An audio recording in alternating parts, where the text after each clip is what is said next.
Hi, everyone. My name is Aria Morgan, and I'm 28 years old. If you looked at me that night, leaning quietly against the wall at my boyfriend's party, you'd probably think I was fine, maybe even bored.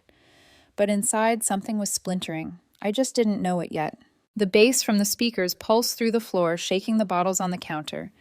Matthew's parties were always like this loud, messy, overflowing, with people who laughed too hard at things they'd forget the next morning. I used to think his chaos was magnetic. Now it just felt exhausting. Matthew thrived in noise.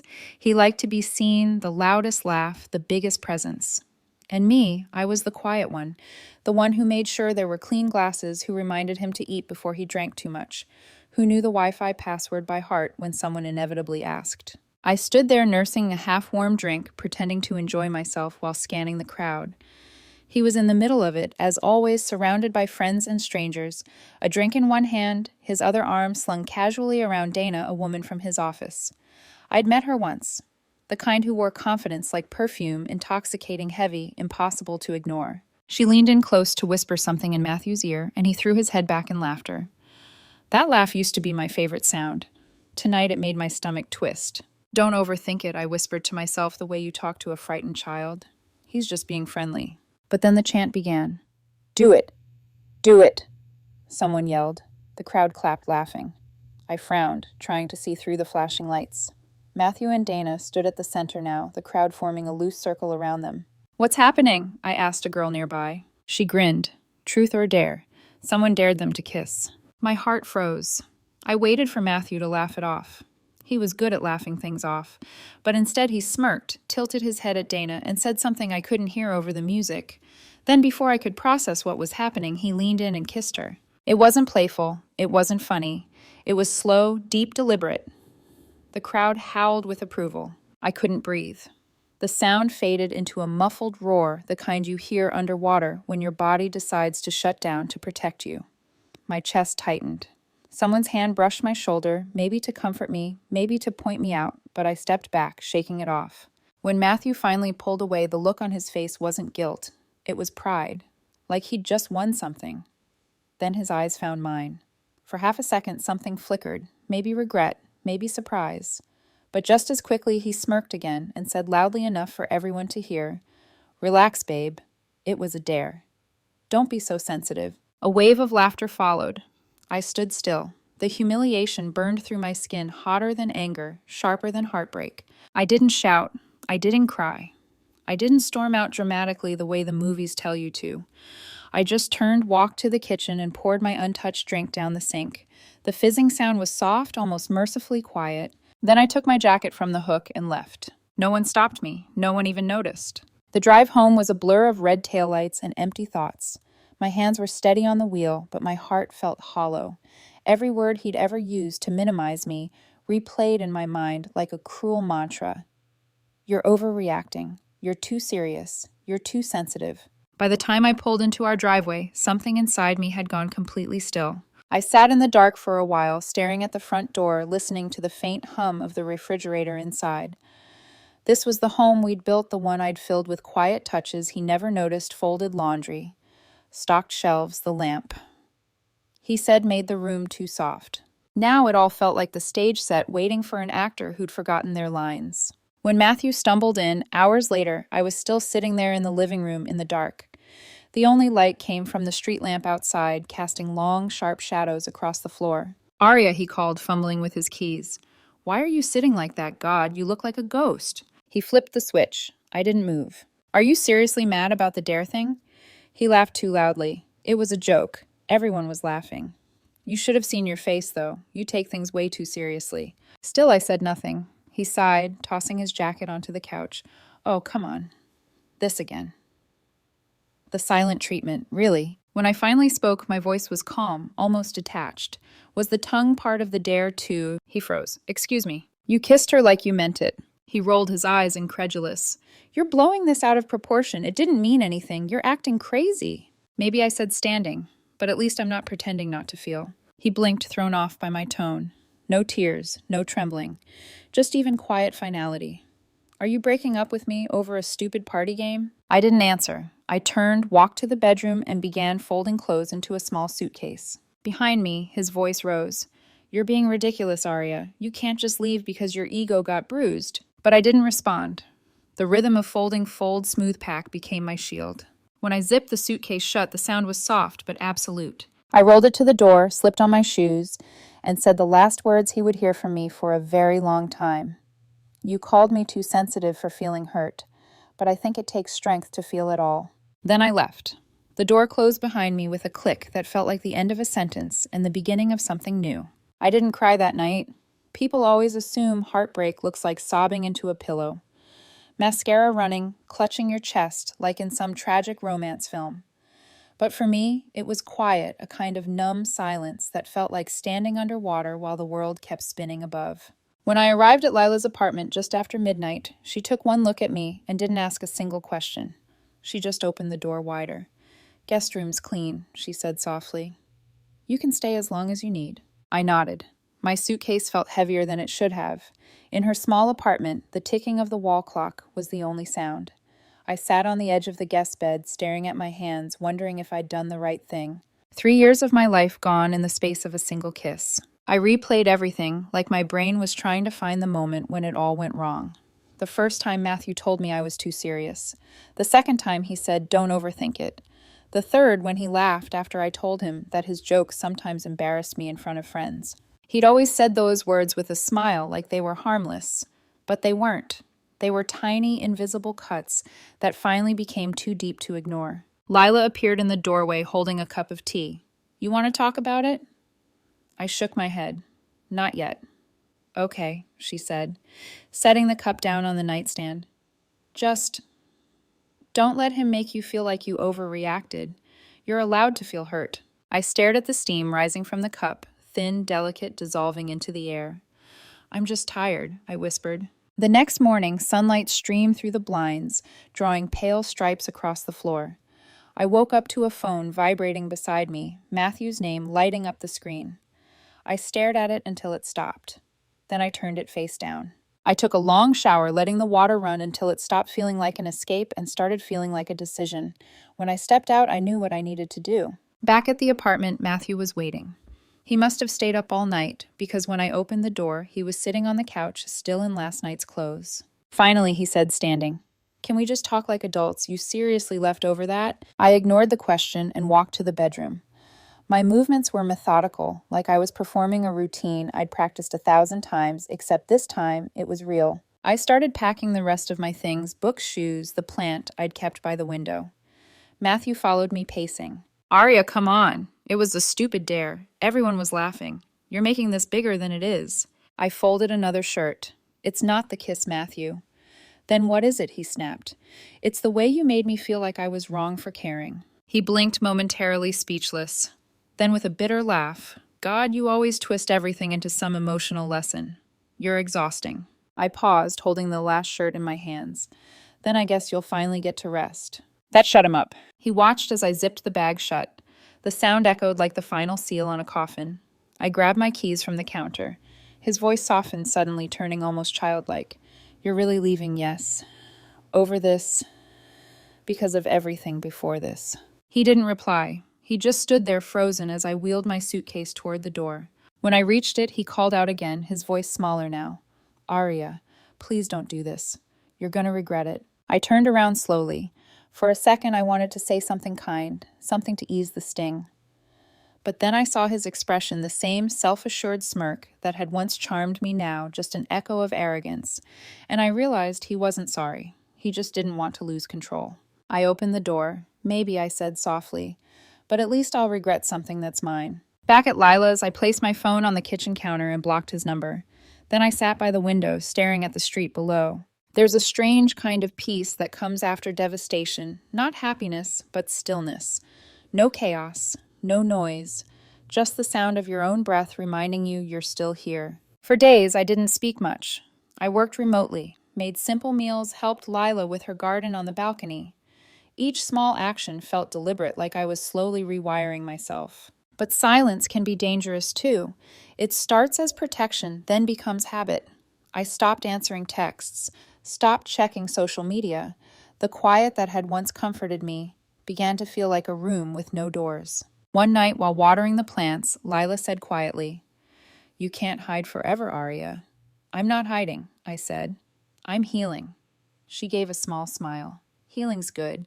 Just don't confuse it with disappearing. Her words stayed with me. Later that week, I found myself driving past my parents' old house. My dad used to keep a set of woodworking tools in the garage.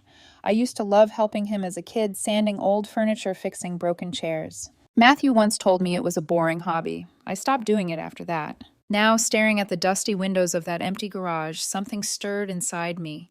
A strange longing to build again. To make something that couldn't talk back, couldn't lie, couldn't hurt me. That night, I searched online for a small workshop space. By morning, I had signed a lease for a tiny room in an old industrial building across town. It smelled like dust and possibility. I didn't know it then, but that small decision, that quiet step, would be the beginning of everything that came next. The first morning I walked into my rented workshop, sunlight filtered through the high windows, cutting through dust that hung in the air like golden fog. The room was almost empty, a workbench, a few rusty tools, a single bulb that buzzed when I turned it on. But to me it felt like a cathedral. I placed my hands on the old wooden table and closed my eyes. For the first time in months I could hear my heartbeat. It wasn't racing, it was calm, steady, present. That's what woodworking always did for me. It reminded me that even broken things could be made beautiful again if you were patient enough to sand away the rough edges. I started small, a simple frame, then a stool, then a shelf. My hands were slow, at first clumsy even, but each movement became a kind of prayer. The sound of the saw, the scrape of sandpaper, the scent of pine. It was therapy, honest, quiet therapy that didn't demand I talk about my pain. When I wasn't working with my hands, I was sketching new designs. I'd lose hours in that room, letting the rhythmic motion drown out the noise in my mind. Lila came by one afternoon with lunch. She stood in the doorway watching as I carefully smoothed the edge of a walnut slab. "Wow," she said. "You look peaceful." I smiled faintly. "This is the first time I've built something for myself in years." She handed me a sandwich and nodded. "Feels like you're rebuilding more than furniture." She wasn't wrong. That night, as I locked up, I got a notification on my phone, an email from Matthew. The subject line read, "Can we talk?" I didn't open it. I stared at it for a moment, feeling nothing. No rage, no heartbreak. Just a distant awareness that this was once the person who could ruin my entire week with a single sentence. Then, without hesitation, I deleted it. Meanwhile, life seemed to be unraveling for Matthew. Lila still had mutual friends with some of his crowd, and the stories trickled back to me without me asking. He'd been suspended from work, something about a leak confidential information, a big client, and apparently Dana, the woman from the party, was somehow involved. I listened in silence as Lila explained it over coffee. They were pitching to this traditional company, she said, and Matthew was bragging about their strategy to impress Dana. One of her friends overheard told a competitor. The deal fell apart. Was he fired? I asked quietly. Pretty much. And from what I hear, Dana dropped him right after. I stirred my coffee slowly. Karma's efficient. Lila tilted her head. Do you feel better hearing that I thought about it? Not really. It's just ironic. He always said I was the dramatic one. Over the next few weeks, my workshop became my sanctuary. Every piece of furniture I built carried pieces of my healing, my anger, my silence, my forgiveness. I was shaping wood, but in a way, the wood was reshaping me. One evening, I started working on something new, a live-edge walnut coffee table. The slab was heavy, uneven, marked by deep grooves and imperfections. Matthew would have called it flawed. I called it honest. As I planed and polished, I began talking to the wood the way you talk to yourself in prayer. You're not ruined, I whispered. You just need patience. The rhythmic motion of the sanding block was almost hypnotic. Every stroke felt like an exhale. Every layer of dust that fell away revealed something stronger underneath. When I finally finished smoothing the surface, I ran my hand across the grain. It was warm, resilient, imperfectly beautiful. Just like me. 2 weeks later, my phone buzzed again. This time a voicemail, his voice. Arya, please. I know I messed up. I got fired. Dana, she turned out to be nothing. I can't stop thinking about you. You were the only one who really cared about me. The sound of his voice, once a trigger for panic, now barely stirred anything at all. I stood in the middle of my workshop phone, still in hand, as his words echoed against the wood and tools around me. When the message ended, I deleted it.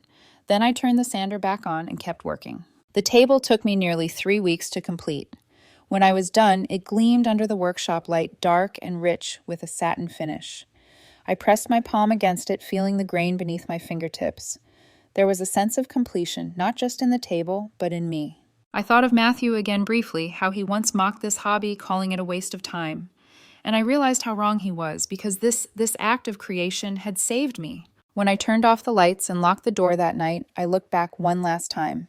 The table sat there in the center of the room, catching the last light from the window. Solid, grounded, whole. Something I could finally say about myself. By the time autumn came, the silence I'd once feared had become my closest companion. The air in my workshop grew cooler, sharper, carrying the faint scent of rain through the cracked windows. I'd arrive early each morning with coffee in hand, put on an old record, and work until my muscles ached in the best possible way. Peace, I realized, wasn't loud. It didn't announce itself. It crept in quietly like sawdust, settling on wood, barely noticeable until one day you look around and realize the chaos is gone. But outside my cocoon, Matthew's world was splintering. I hadn't heard from him in months. Not directly, anyway. The few mutual friends we still had shared pieces of gossip that reached me like faint echoes. He'd tried freelancing, but burned bridges followed him wherever he went. The story about the leaked client deal had spread fast, and no one wanted to hire him. Donna, his just a friend, had already moved on. She'd started dating someone else at their firm and made sure everyone knew. It was poetic, really. Matthew had spent years convincing me that I was the sensitive one, the problem, the weight holding him down. Now, with no one left to blame, he was discovering what true isolation felt like. It started small, a text from an unknown number late one night. Unknown Aria. I know you probably hate me, but I lost my job. Dana's gone. Everything's a mess. I miss you. I stared at the message for a long time. The woman I had been months ago, the one who would have written back instantly offering comfort, she still lived somewhere deep inside me. But she was quieter now, wiser. I didn't reply. I simply swiped it away and put the phone face down. 2 days later, another message came. This one, a voicemail. Please, Aria, just talk to me.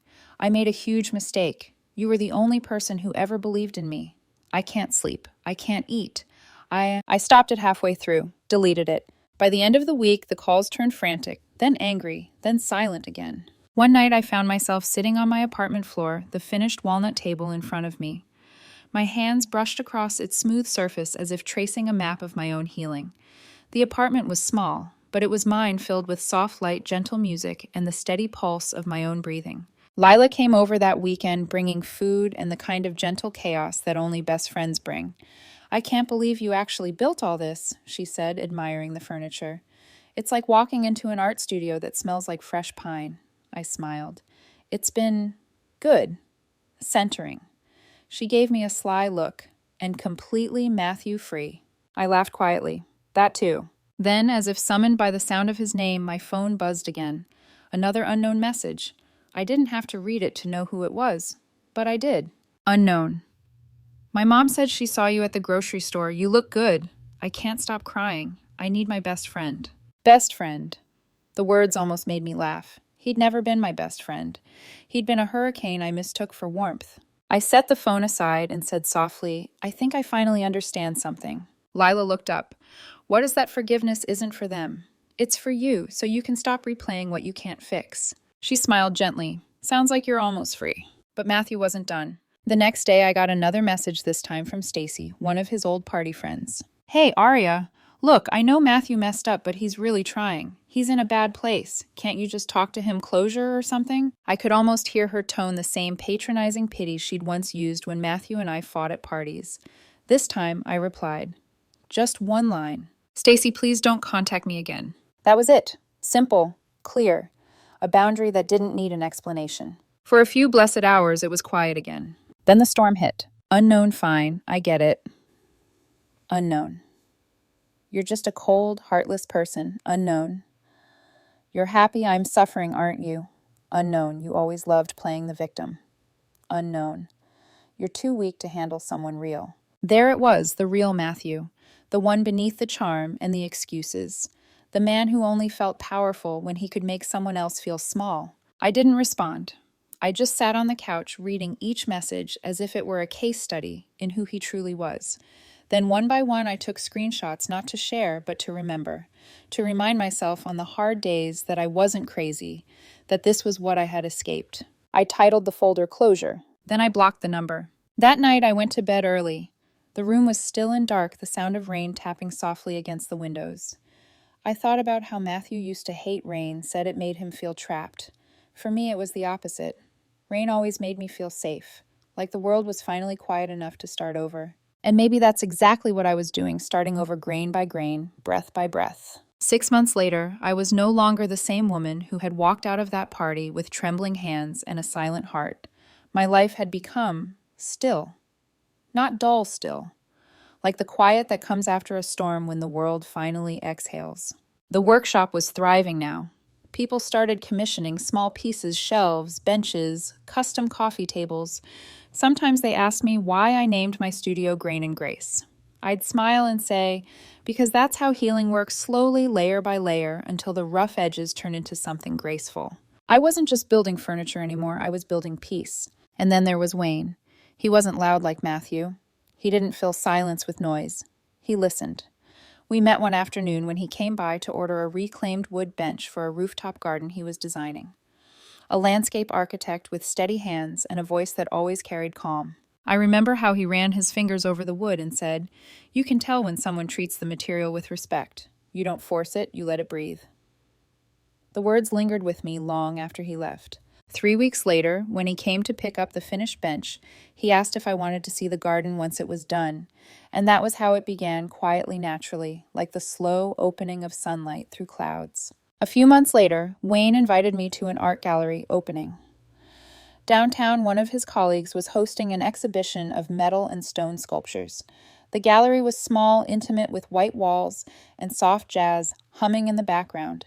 People moved slowly between pieces, sipping wine, murmuring quietly. I loved the contrast, how clean and intentional everything felt, the kind of place Matthew would have called pretentious. But to me, it felt like home.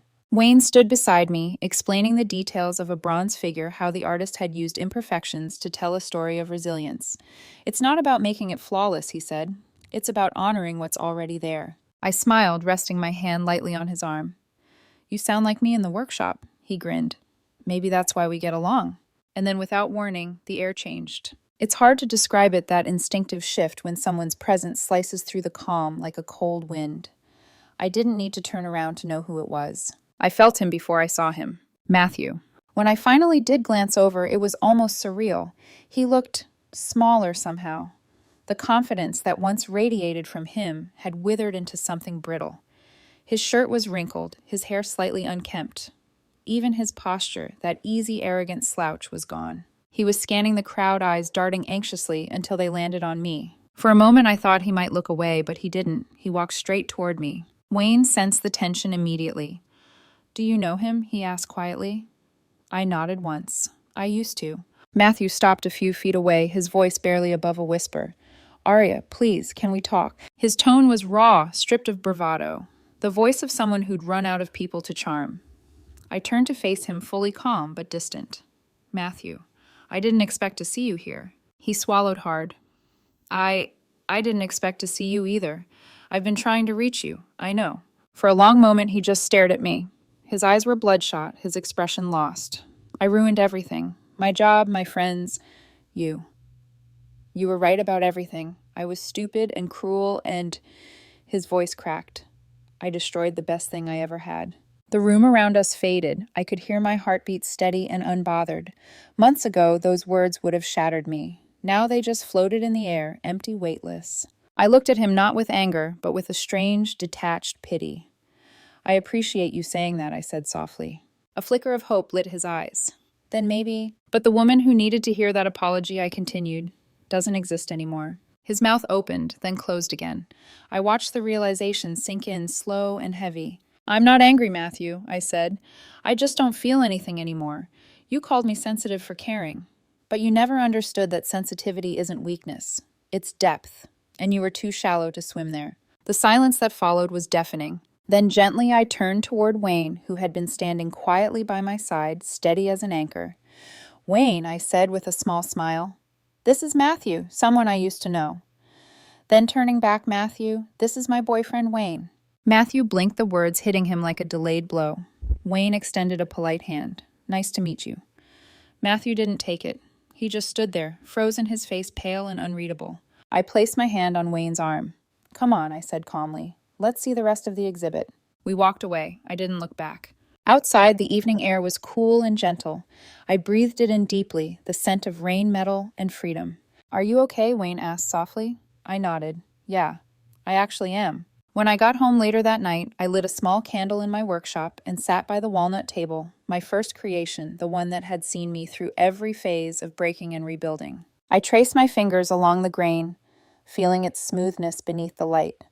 The wood had changed shape under my hands, but I realized so had I. Once Matthew's words had made me question my worth. Now I didn't need his validation or his apology to feel whole. It wasn't revenge that satisfied me. It was peace. And peace, I learned, is louder than any apology. I smiled to myself and whispered, it was never about being too sensitive. It was about feeling enough. The candle flickered once, then burned steady just like me.